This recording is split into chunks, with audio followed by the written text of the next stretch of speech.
Happy birthday to you. Happy birthday to you.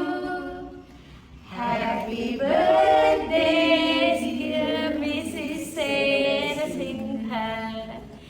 Happy birthday to you. Yay, God bless you. We love you so much. Love you so much. And you can cut the cake. Come, we can blow and cut the cake.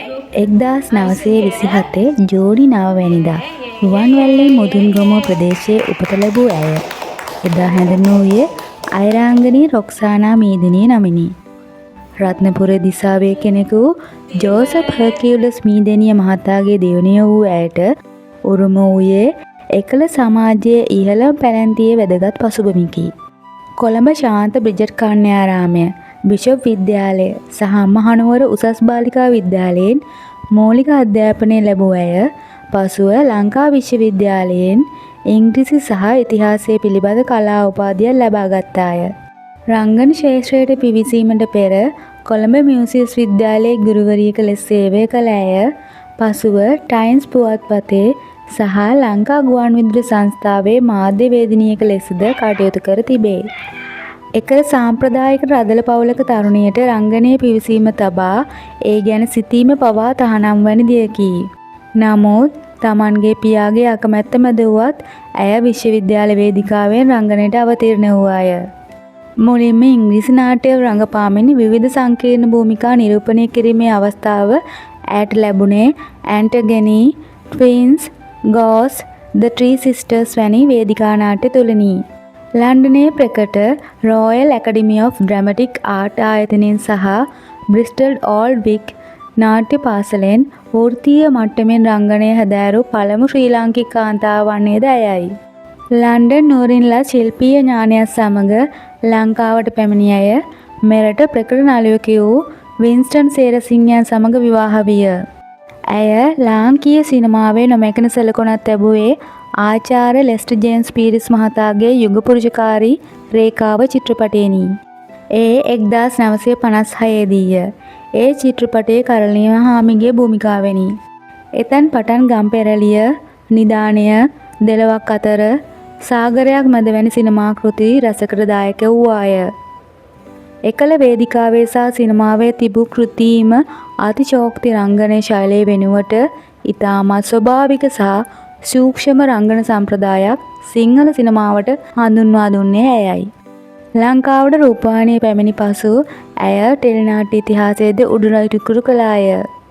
විශේෂයෙන්ම දූ දරුවෝ ටෙලිනාට්‍යය ඇය නිරූපණය කළ සෙනෙහබර ප්‍රතාපවත් මවගේ චරිතය සුදු අම්මා නිසා ඇය මුළු රටේම පොදු මව බවට පත් වූවාය.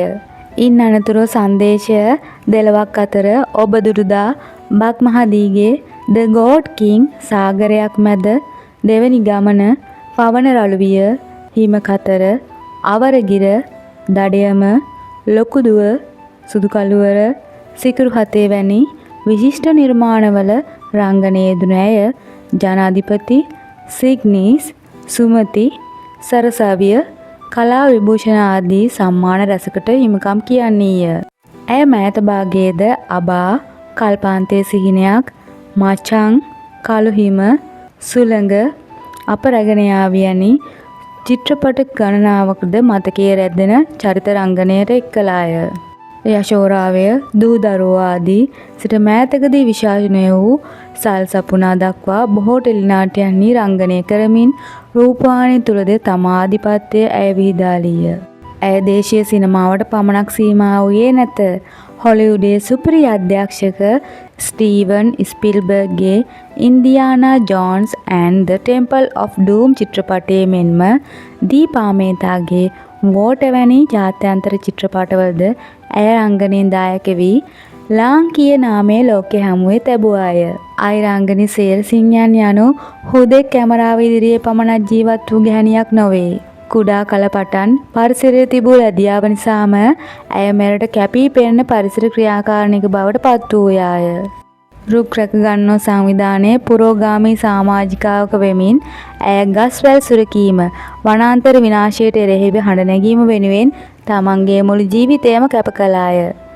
රසික සිද්ධිනාගත් ඇය අදටද විශ්‍රාම නොගෙන හැකි සෑම විටම සක්‍රියව රංගනයේ යෙදින්නීය. පසුගිය වසරක ඇය විසින් අදහස් ප්‍රකාශ කරන වීඩියෝවක් මුහුණුපතට මුදා හැර තිබුණු අතර එහි ඇය පවසා සිටියේ වසර 47කට අධික කාලයක සිට ඇය නිර්මාංශව ජීවිතය ගත කරන අතර ඇගේ එක දතක් හෝ ගලවා නොමැති බව ඇය ඉතා යහපත් සෞඛ්‍ය තත්ත්වයෙන් කල්වැවීමට ඇය නිර්වාංශ වීම හේතුවක් වූ බවත්ය. සිය ජීවිතයේ ආදරණීය සැමියා මෙන්ම 31 හැවිරිදි වියේදී සිදු වූ හදිසි අනතුරකින් තම වැඩිමහල් පුතු දායමි වීමේ මහා ඛේදවාචකයන්ට මුහුණ දුන්නද ඇය ඒ කිසිවකින් සැලුනේ නැත. ඇය ජීවිතයට මුහුණ දුන්නේ ඉතාමත් අවබෝධයෙන් යුක්තවය. අද වන විට 99 වැනි වියේ පසුවන ඇය දෙස බලන විට අපට පෙනෙන්නේ සම්මාන රැසකින් පිදුම් ලැබූ නිලියක් පමණක් නොවේ.